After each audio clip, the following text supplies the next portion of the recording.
The city lights blurred into a soft, inviting glow as Leo sat by his grand piano, the melancholic chords echoing the quiet yearning in his heart.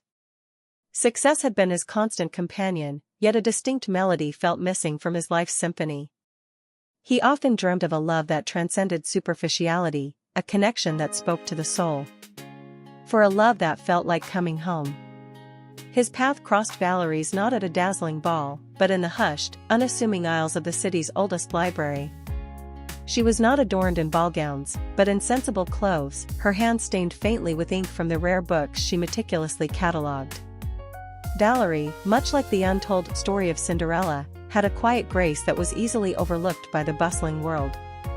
She carried a profound sense of duty, perhaps a silent dream of a life less ordinary, a life where her true spirit was seen, not just her diligent hands.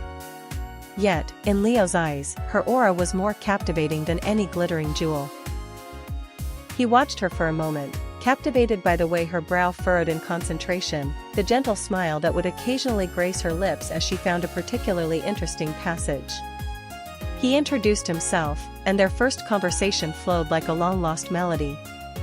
He spoke of music, she of forgotten histories, and in their shared laughter, an immediate connection sparked. Leo found himself drawn to the unpretentious depth of her character. She possessed a quiet strength, a resilient spirit that fascinated him.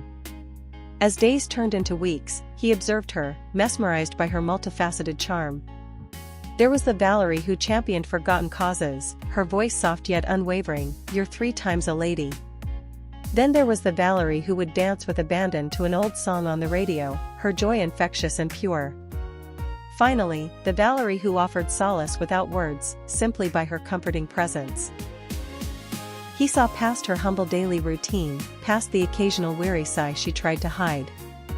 He saw the true Valerie, the woman whose heart held more compassion and brilliance than anyone he had ever met.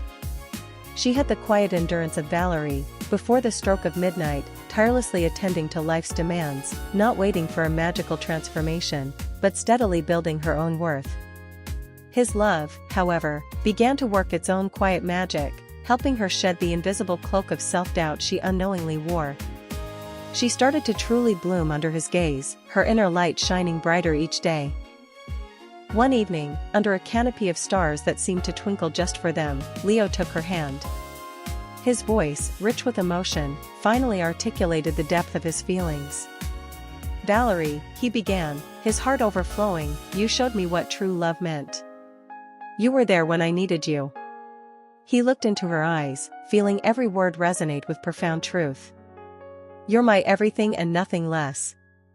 My perfect dream come true." A gentle pause, as he gazed at the woman who had brought such harmony to his world. "You're 3 times a lady, and I love you." "Yes, I love you." Tears welled in Valerie's eyes. Like the moment the glass slipper found its destined foot, she realized she had found a love that saw her, truly saw her, beyond any pretense or circumstance. Leo wasn't a prince of a distant land, but the prince of her heart, who simply saw her worth and cherished her completely. Their love story wasn't about escaping a dire situation but about 2 souls finding each other, recognizing a kindred spirit, and choosing to build a beautiful life together, forever echoing the soulful, enduring melody of love.